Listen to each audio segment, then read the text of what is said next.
화요일부터 목요일까지 시애틀에 있는 형제교회에서 평신도 리더십 컨퍼런스가 있었습니다. 우리 교회에서 참여하신 분들이 다녀오셔서 지난 금요일에는 이 간증하고 보고하는 시간을 함께 가졌었는데요. 이번 평신도 리더십 컨퍼런스의 주제는 세상을 향해 라는 제목이었습니다. 하늘을 향해, 또 서로 간에 세상을 향해 열려진 마음을 가지고 또 변화되기 위해서 breakthrough, 우리가 돌파해야 되는 삶을 살아갈 수 있도록 6명의 참석자들이 그곳에서 여러 말씀들을 듣고 또 이 수설을 통해서 도전을 받고 돌아오셨습니다. 돌아오시는 날까지 밤을 새면서 우리 교회에 대한 고민을 함께 나누셨다고 들었습니다. 시애틀에서 또 빅토리아로 들어오면서 작은 배지만 우리 이 고속페리를 타고 들어오시면서 폭풍까지 만나서 심한 멀미까지 하셨다는 얘기를 들었습니다. 참 많이 피곤했을 텐데 쉬지도 못하고 바로 그날 저녁에 집회를 위해서 그 찬양팀으로 또 오고와 간증으로 준비하신 그 손길들을 생각하면서 저나 함께 있던 분들이 참 마음이 뭉클하고 또 눈물이 핑 도는 시간들을 함께 가졌었던 것 같습니다. 그 가운데 한 집사님께서 강의의 내용을 인용하시면서 이런 질문을 우리 모두에게 던지셨는데요. 그 질문은 이것입니다. 당신의 교회는 어디에 있습니까? 여러분 옆에 분들한테 한번 여쭤보시겠습니까? 당신의 교회는 어디에 있습니까?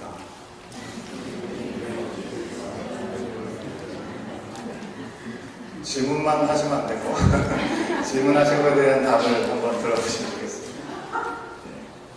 당신의 교회는 어디에 있습니까? 여러분 우리의 교회는 어디에 있습니까? 이렇게 물으면 꼭 이렇게 답하시는 분들이 계시죠? 나나이노. 한 줄 더 떠서 답하시는 분들은 4235 뒷받침에 여기 있습니다. 이렇게 말씀하시는 분들이 계십니다. 왜 이런 질문을 그 집사님께서 던지셨을까요? 우리로서는 아주 먼 이 시애틀에서 멀리까지 갔기 때문에 돌아오는데 우리 교회가 어디인지 잊어버리셔서 그런 질문을 던지신 것은 분명 아니실 것입니다. 여러분 이 질문은요, 오늘날의 시대에 나타나는 교회의 4가지 모습에 대해서 이야기하면서 과연 우리는 어떤 교회의 모습을 갖고 있는지를 돌아보게 하는 질문이라고 하는 것입니다. 4M Church, 바로 이 레오나드 스위트라는 박사께서 제시하신 내용인데요. 4가지 M으로 시작되는 교회의 모습은 이렇습니다. 첫 번째로는 미셔널 처치입니다. 선교적인 교회를 얘기하고 있는 것입니다. 굳이 많은 설명을 드리지 않으셔도 다 이해를 하실 것입니다. 영혼 구원에 치중하는 교회가 바로 선교적인 교회라고 할 수 있는 것이겠죠. 두 번째는 미니스트리 처치, 목회적인 교회라고 하는 것입니다. 사역 중심의 교회로 열심을 다해서 함께 일합니다. 너무 열심히 일하긴 하는데 그 너무 열심히 일하다 보니까 그 열심히 일하는 일들에 대한 목적과 그 방향성, 본질보다는 그 사역의 열매가 무엇이냐, 결과가 무엇이냐에 더 치우치게 되는 교회의 모습이라고 하는 것입니다. 세 번째는 Maintenance Church, 현상 유지하는 교회라고 하는 것이죠. 지금 이대로가 너무나 좋다는 것입니다. 더 이상 많은 변화도 원하지 않고 새로운 도전도 원하지 않습니다. 부흥이나 변화를 꿈꾸지 않습니다. 그저 이 모습 이대로만 유지하면 좋겠다라고 생각하는 그런 생각들로 함께하는 그런 교회의 모습이 될 수 있겠습니다. 마지막으로 4번째 교회는요, 뮤지엄 처치입니다. 새로움이나 생명이 없습니다. 죽어있지만 모양만 있을 뿐인 교회를 생각해 볼 수 있는 것이죠. 여러분 오늘날 존재하는 대부분의 교회는 사역 중심의 목회의 교회이든지 현상 유지적인 교회의 모습이 대부분이다라고 강의하신 분께서 그렇게 말씀하셨다고 합니다. 눈치채신 분들도 계시겠지만 소개한 4가지 교회 가운데 가장 하나님께서 원하시는 디자인하신 교회의 모습은 어떤 교회겠습니까? 미셔널 처치, 선교적인 교회를 얘기하는 것이겠죠. 그것이 바로 하나님께서 원하시고 또 교회의 존재 이유를 담고 담고 있는 교회일 것입니다. 하나님께서 디자인하신 교회는 사역 중심의 교회든지 현상 유지를 위한 교회가 분명히 아닌 것입니다. 예수 그리스도께서 이 땅에 오셔서 하나님과 우리 가운데 있는 중간에 막힌 담을 허물어 주셨습니다. 그리고 모든 문제를 뛰어넘고 돌파해서 세상 가운데 잃어버린 영혼들을 구원하는 미셔널 처치, 바로 하나님께서 기뻐하시는 교회이고 또 우리의 교회의 존재 유임을 우리는 돌아볼 수 있는 것이죠. 여러분, 지난주에 우리는 성령 강림주의를 지냈습니다. 성령께서 우리 가운데 임하시면 우리가 권능을 받고 예루살렘과 온 유대와 사마리아와 땅끝까지 이르러 복음을 전하는 증거자로 우리를 부르신 그 뜻대로 약속이 우리 가운데 임함으로 말미암아 교회가 시작되었음을 우리는 함께 돌아보았습니다. 바로 교회가 시작된 이유가 복음 전과 영혼 구원에 있기 때문에 하나님 나라의 확장의 일과 상관이 없다고 한다면 그것은 더 이상 하나님께서 원하시는 교회의 모습이 아니라고 하는 것이죠. 그러기에 교회는요, 모든 에너지의 방향이 안으로 들어오지 않고 밖으로 향해 나가야 하는 것입니다. 오늘 말씀 히브리서 13장 말씀이 마지막 부분입니다. 이 사실을 우리 가운데 잘 알려주고 있습니다. 여러분, 그동안 우리는 석 달이 넘는 시간 가운데 히브리서의 말씀을 통해서 하나님께로 돌아가는 교회가 되기 위해서 우리는 어떤 모습으로 돌아가야 되는지를 함께 살펴보았습니다. 어떤 말씀이 우리 가운데 그동안 주어졌습니까? 우리는 예수 그리스도, 그분보다 더 좋은 분은 없다. 그분을 믿는 그 믿음보다 더 좋은 것은 없다라는 말씀을 반복해서 여러 가지 각도에서 우리는 지금까지 말씀을 들었습니다. 너무나 힘겹고 때로는 지치고 때로는 괴롭다 할지라도 우리는 예수 그리스도를 절대로 포기할 수 없는 이유들을 함께 들어봤습니다. 예수님보다 좋은 분이 없고 그분을 믿고 따르는 것보다 더 좋은 길이 없기 때문에 우리보다 앞서 믿음의 생활을 했던 믿음의 선배들, 그들은 목숨을 내놓고서도 그 믿음의 길을, 예수 그리스도를 포기하지 않았습니다. 그리고 믿음의 선배들이 구름과 같이 둘러싼 우리들의 믿음의 선배들이 우리를 지금도 응원하고 있다라고 믿음의 경주를 놓치지 말고 열심히 달려갈 것을 우리 가운데 권면하여 주었습니다. 그리고 그 예수님은 어제나 오늘이나 영원토록 변함이 없으시다라고 말씀하여 주셨습니다. 여러분, 그런데요, 히브리서가 쓰여진 그 시대에나 오늘을 살아가는 오늘날의 교회에는요, 길이신 진리이신 예수님은 잃어버리고 적당히 종교적인 행위에 만족을 누리면서 살아가라고 거짓 교훈으로 우리를 위협하는 일들이 과거에도 있었고 오늘날에도 계속해서 이어지고 있다고 하는 것입니다. 교회가 어떤 곳입니까? 예수를 주되심으로 고백하고 예수님이야말로 우리의 구세의 주심을 고백하는 곳이 교회이지 않습니까? 그런데 예수가 주되시고 그리스도이심을 고백하는 것만으로도 충분한데 그 믿음은 썩 빠지고요, 그리스도인 척, 하나님의 자녀인 척 살아갈 수 있는 방법이 있는 것처럼 우리 가운데 방법을 제시해 줍니다. 예수를 믿기 때문에 우리는 마음 깊은 곳으로부터 우러나는 감사의 고백, 그 감사가 우리의 삶의 행동으로 드러나는 것이 당연한 것이죠.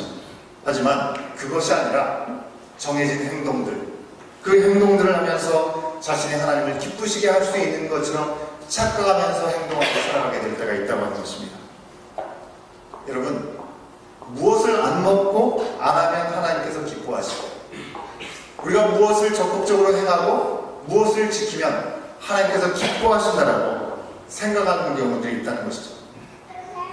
다 공감하시는 것처럼 쉬운 예로는 술, 담배를 하지 않으면 하나님께서 기뻐하시고 교회에서 정해진 예배, 모든 예배들을, 시간들을 잘 지키고 교회만 다니지 않고 약간의 봉사도 좀 하고 헌금 생활도 잘 지키고 교회에서 훈련받는 프로그램이 있으면 빠지지 않고 잘 참여하는 것이 하나님을 기쁘시게 하는 일이라고 생각하는 경우들이 많습니다. 그 일들이 필요 없다고 말씀드리는 것이 아닙니다. 그런 일들은 왜 우리 가운데 필요한 것입니까? 그런 행동을 해야 되는 이유와 목적들, 그것은 완전히 잊어버린 채 자신이 지금 살아가고 있는 삶의 자리에서 하나님께서 부르신 그 부르심이 무엇인지를 완전히 잊어버린 채 그저 사람들이 세워놓은 기준들, 사람들에게 내가 어떻게 보일 수 있을까? 그런 생각들, 그것으로 적당히 지키고 행하는 것으로 스스로 나는 괜찮은 신앙생활을 하고 있다 생각하면서 만족하는 모습이 우리 가운데 있다고 한다면 그 모습은 현대판 유대인들의 모습에 지나지 않을 것입니다. 예수님은 없어지고 그저 종교만 남은 껍데기인 종교인이 되고 마는 것이죠. 지금 유대인 그리스도인들이, 유대교 그리스도인들이 바로 그런 위기 가운데 봉착해 있다고 하는 것입니다. 그래서 9절 말씀을 통해서 이렇게 말씀하고 있는 것이죠. 9절 말씀 우리가 같이 한번 확인해 보도록 하겠습니다. 함께 읽습니다. 시작. 9절 말씀 다시 읽습니다. 시작. 여러가지 다른 교훈에 끌리지 말라. 마음 은혜로서 굳게 함이 아름답고 음식으로서 할 것이 아니니 음식으로 말미암아 행한 자는 유익을 얻지 못하였느니라. 아멘. 여러분 무엇을 얘기하고 있습니까? 여러가지 다른 많은 교훈들 거기에 우리의 모든 신경이 쏠려서는 안 된다고 하는 것이죠. 오직 우리의 마음은 은혜로서 우리 주께서 베풀어준 그 은혜로서 굳게 할 수 있어야 된다고 하는 것입니다. 음식에 대한 규정, 무엇을 먹을 것인지 무엇을 먹지 말을 것인지에 대한 그런 규정을 지키는 것으로 그것으로 만족하고 그것으로 지킨다고 생각해서는 안 된다라고 그런 규정에 얽매인 사람은 아무런 유익을 얻지 못한다라고 말씀을 우리 가운데 증거해주고 있습니다. 여러분, 사람의 힘으로써 율법을 지킬 수 없기 때문에 예수님께서 이 땅에 오신 건 아니겠습니까?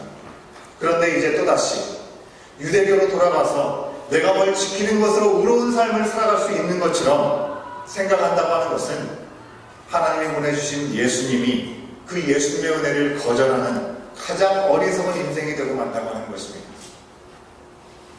여러분, 오늘날 우리 그리스도인의 몸된 교회인 우리들도 비슷한 유혹을 받을 때가 참 많이 있습니다. 예수님을 믿고 그 말씀 가운데 그 길을 따라가 살아가는 것이 바로 우리의 본분인데 그런 데는 별로 상관하지 않고 우리가 지키는 몇몇 종교적인 행동들 그것으로 하나님을 기쁘시게 할 수 있는 줄로 착각하고 거기에 스스로 만족하며 살아가게 되는 경우들이 있다고 하는 것이죠. 바로 그런 경우가 아까 말씀드린 4개의 교회 가운데 사역 중심의 목회적인 교회가 바로 그런 모습일 수 있다고 하는 것입니다. 예배를 드립니다. 봉사도 합니다. 구제를 하고 선교활동을 하면서 뭔가 하나님께서 기뻐하신 일들을 한다고 생각합니다. 그런데 거기에 안주해버리는 것이죠. 이번 컨퍼런스에 다녀오게 된 여성분들 가운데 인솔자로 제 아내가 다녀왔는데요. 여러 가지 기록한 노트들을 옆에서 잠깐 보니까요. 이런 글이 적혀 있더라고요. 안주하지 말라. 안주하면 술이 따라간다. 이해가 되십니까? 일부보다 훨씬 이해가 빠르신 것 같습니다. 여러분, 우리가 적당히 종교적인 행위를 행함으로 성령의 역사를 경험할 수 없다고 하는 것입니다. 여러분, 우리 교회도 성경 통독을 합니다. 우리가 함께 큐티하자는 운동을 하고 있습니다. 여러분, 우리가 성경 통독을 하고 큐티를 하는 이유와 목적은 딱 한 가지인 것입니다. 진리의 말씀을 읽고 그 말씀을 묵상하는 가운데 우리가 하나님을 경험하고 하나님의 말씀의 뜻을 깨닫고 그 뜻대로 순종하며 나가는 시간을 통해서 말씀이 오늘 우리의 삶 가운데 역사하시고 실질적인 일임을 경험하기 원해서 그러는 것이죠. 여러분, 우리 교회는 이만큼 통독하는 분들이 많습니다 이런 것을 자랑하기 위해서 우리가 성경 통독하는 것이 아니죠. 오랫동안 신앙생활 하시고 교회 다니신 분들이 큰 마음에 큰 무거운 짐이 무엇입니까? 평생 동안 신앙생활 하면서 성경 말씀을 처음부터 끝까지 한 번도 읽지 못한 것에 대한 아쉬움이 있습니다. 여러분, 그것에 대한 만족을 여러분에게 드리려고 성경 통독을 하십시다라고 말씀드린 것이 아니라고 하는 것입니다. 하지만 우리 교회는 아닙니다. 우리 교회는 아니고요. 다른 교회에서 보면 성경 통독을 많이 하신 분들이 목소리가 크신 경우들을 가끔 보게 됩니다. 성경을 소리내어서 많이 읽었기 때문에 득음을 내서 큰 소리를 내는 것이 아니라 나는 이런 사람이다. 내가 이 정도 되는 사람이다. 이상한 이유로 목소리가 커지는 경우들이 있다고 하는 것입니다. 여러분, 성경을 제대로 읽었다고 한다면 절대로 그런 일들이 일어날 수 없는 것이겠죠. 성경을 바로 읽으면 읽을수록 우리는 더 낮아지고 겸손해질 수밖에 없게 될 줄로 압니다. 그저 횟수를 채우느라 말씀을 읽는다고 한다면 분명 제대로 읽을 수가 없는 것이겠죠. 뿐만 아닙니다. 여러분, 우리가 단기 선교를 가기 위해서 준비하고 있습니다. 단기 선교도 마찬가지죠. 여러분, 단기 선교를 가는 이유는 무엇입니까? 늘 선교지는 손이 부족합니다. 모자랍니다. 그곳에 손을 도와주고 또 함께 합력하기 위해서 그곳을 가는 것도 맞습니다. 하지만 사실은요, 반복되는 일상의 삶들 가운데 하나님 나라, 하나님께서 우리 가운데 주신 소명의 자리를 잃어버리고 살아가는 우리의 삶 가운데 다시금 하나님의 비전이 무엇인지, 하나님께서 우리를 부르시는 그 부름의 자리에서 하나님은 지금 우리 가운데 무엇을 요구하고 계시는지 우리 스스로가 다시금 깨우치고 다시금 가라 말씀하실 때 복음 전파의 사명을 회복하기 위해서 우리는 선교의 사명들 앞에 나가는 것입니다. 여러분, 제가 그동안 참으로 많은 단기 선교를 다녀왔습니다. 청년들, 청소년들과 함께 여러 곳을 다녀왔습니다. 뿐만 아니라 선교지라고 할 수 있는 곳에서 한인교회를 섬기면서 한국의 많은 교회들이 단기 선교를 파송받아서 와서 함께 섬기게 된 일들도 경험했었습니다. 여러분, 사실 단기 선교팀이 오게 되면 번거로운 것이 이만저만 일이 있는 것이 아닙니다. 일시적인 방문이 아니겠습니까? 함께 오게 되면 정말 많은 사랑을 나눌 수 있는 것 같지만 그들이 가고 나면 그 빈자리는 더 크게 느껴지는 것이죠. 사후 대책이 참으로 어렵습니다. 여러분, 그런 모든 것을 알매도 불구하고, 그럼에도 불구하고 단기 선교를 가는 것은요, 어쩌면 우리 자신과 교회가 주의 사명 앞에 끼어나기 위해서 그 일들이 필요하다고 하는 것입니다. 만약에 단기 선교를 다녀오는 사람들이 나는 여기까지 단기 선교 다녀온 사람이다, 뿌듯함만을 가지고 돌아와서 그런 얘기만 하고 있다고 한다면 돌아온 삶의 자리인 가정에서 혹은 교회에서 일터에서 진정 내가 살아가는 삶의 자리에서 선교사로 부르신 그 부르심에 응답하지 못하고 있다고 한다면 그 모든 시간은 아무런 의미가 없는 시간이 되고 마는 것이죠. 아무리 먼 곳으로 다녀왔다 할지라도 교회의 에너지가 밖으로 향하지 아니하면 하나님의 뜻과는 상관이 없는 것이 되고 마는 것입니다. 그러므로 히브리서 저자는요, 종교적인 행위에 머무르라고 하는 그런 유혹 앞에서 이렇게 얘기하고 있는 것이죠. 예수님을 만나라, 예수님을 따라 나아가라 라고 말씀하고 있는 것입니다. 여러분, 예수님을 만나기 위해서, 예수님을 따라 나가기 위해서 우리는 어디로 향해 나가야 되는 것입니까? 예수님이 어디에 계시는 것입니까? 오늘 본문 말씀 12절과 13절 말씀을 볼까요? 예수님은 성 안이 아니고요, 성문 밖에 계심을 우리가 확인할 수 있습니다. 우리 12절과 13절 말씀을 같이 한번 확인해 보겠습니다. 함께 읽습니다. 시작. 그러므로 예수도 자기 피로써 백성을 거룩하게 하려고 성문 밖에서 고난을 받으셨느니라. 그런즉 우리도 그의 시욕을 짊어지고 영문 밖으로 그에게 나아가자. 아멘. 여러분, 예수님께서 예루살렘 성 밖에 있는 골고다에서 십자가에 달려 돌아가셨음을 우리는 잘 알고 있습니다. 이 앞서 10절과 11절 말씀에서는요, 구약의 제사의 예를 들으면서 속죄 제사의 제물을 드릴 때 속죄 제물에 피는 단위의 불이지만 남은 다른 부위들은 진영 밖에, 즉 영문 밖에서 불태워졌음을 언급하여 주고 있습니다. 무슨 얘기를 하고 있는 것입니까? 그에게 속죄 제물을 드리는 것을 통해서 어떻게 그 일들이 진행되는지를 우리 가운데 다시금 상기시켜줌을 통해서 예수님께서 우리의 삶에 속죄 제물이 되셨고 성전 안이 아니라 성전 밖에, 영문 밖에, 진영 밖에서 죽임을 당하셨음을, 그래서 우리 가운데 속죄 제물이 되셨음을 말씀하여 주고 있는 것이죠.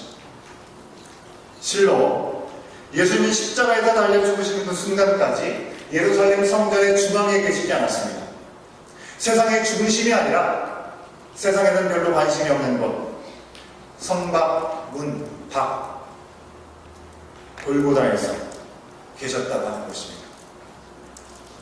예수님께서 어떤 특권을 누리기 위해서 하늘 보좌를 버리시고 이 땅에 인간의 몸으로 오신 것입니까? 이 땅에 오신 이유는 한 가지 아니겠습니까?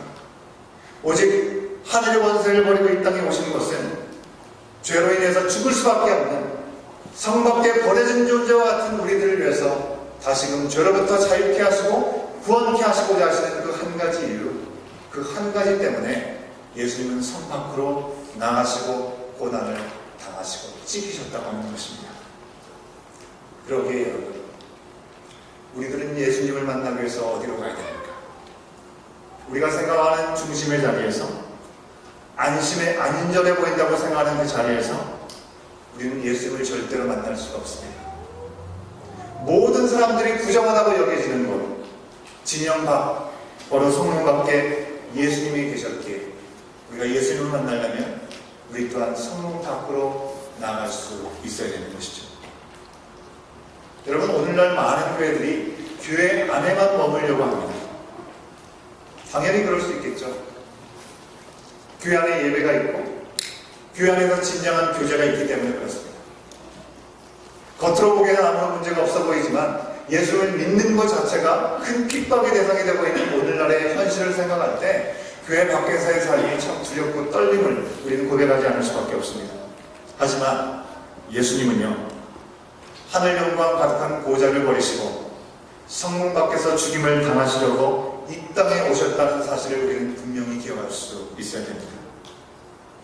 예수님께서 하늘 보좌를 버리신 것은 거기가 별로여서가 아니었습니다. 인간 세상이 부러워서 인간의 모습으로 내려왔던 이 신화에 나오는 동화 같은 이야기들이 아니라고 하는 것입니다. 오직 우리 스스로의 힘과 노력과 행위와 능력으로 이루어질 수 없는 우리들의 죄를 대신 짊어지시기 위해서 죄로부터 자유케 하시려고 예수님이 이 땅에 오셨습니다. 세상의 중심이 아닌 성문 밖으로, 성문 밖에서 흘리신 그 보혈의 피로 우리는 예수님을 만날 수 있게 되었다고 하는 것입니다. 그러니 우리도 밖으로 나갈 수 있어야 되는 것이죠. 여러분, 안전하고 편안한 교회 안에 자꾸 머물려고 해서는 안 되는 것입니다. 예수님께서 죄로 죽었던 우리들을 자유케 하시고 자녀 삼으신 후에 부활하시고 평강의 인사를 나눠주시면서 예수님께서 하늘나라에 올라가실 때 왜 제자들을, 이 땅에 많은 사람들을 남겨두고 홀로 가셨습니까? 성문 밖에 있었지만 그 예수님을 만남으로 구원함을 얻게 되었던 그 사도들, 그 제자들, 그들 또한 마찬가지로 여전히 성문 밖에 있으면서도 주님의 은혜를 깨닫지 못하고 그 사랑 가운데 나가지 못하는 자들에게 그 예수님의 은혜의 증거가 되게 하시려고 그들을 남겨둔 것 아니겠습니까? 성문 밖에서 예수님처럼 고난은 분명히 있게 될 것입니다. 받게 될 것입니다. 하지만 그 고난을 통해서 더 많은 사람들이 예수님을 만나는 은혜를 허락받게 될 것이라고 하는 것입니다. 그러니 우리 그리스도인들이요, 고난을 받는 것 당연하게 생각할 수 있어야 됩니다. 예수님께서 밖에서 고난을 받으셨기 때문에 우리들도 고난을 받을 수밖에 없습니다. 여러분, 우리는 누구나 이 세상의 중심에서 잘되고 또 성공해서 예수님을 전하는 삶을 살기를 원합니다. 하지만 그보다는 우리가 찬양을 통해서 고백하는 그 가사의 내용처럼 희생과 포기, 때로는 가난과 고난, 그 어려움이 있다 할지라도 예수님을 전하게 하신 그 이유, 그것은 바로 예수님께서 그곳에 계시기 때문임을 우리는 기억할 수 있어야 되겠습니다. 사랑하는 여러분, 하나님께서 우리에게 원하시는 것은 어떤 종교적인 열심, 어떤 행위, 또 많은 재물을 원하는 것이 아니십니다. 시편 69편 30절과 31절 말씀에서 진정으로 하나님께서 우리 가운데 원하시는 것이 무엇인지를 확인시켜 줍니다. 말씀을 같이 한번 확인해 볼까요? 함께 읽습니다. 시작. 내가 노래로 하나님의 이름을 찬송하며 감사함으로 하나님의 위대하시다 하리니 이것이 곧 뿔과 굽이 있는 황소를 들고라 여호와를 더욱 기쁘시게 하니 될 것이라. 높이는 찬송의 제물이 하나님을 기쁘시게 한다라고 시편은 우리 가운데 진정 하나님께서 기뻐하시는 것이 무엇인지를 말씀해주고 있습니다. 여러분, 그러기에 우리는 교회 안에서만 머물러서는 안 되는 것입니다. 여러분, 교회 안에서만 머물러서 안 된다는 얘기가 교회를 나오지 말라는 그런 말씀으로 오해하시지 말기 바랍니다. 여러분, 우리는 교회를 주유소와 같은 곳으로 이해할 수 있습니다. 자동차가 다니려면 기름이 떨어지면 반드시 주유소를 가서 가스를 충전해야 되는 것이죠.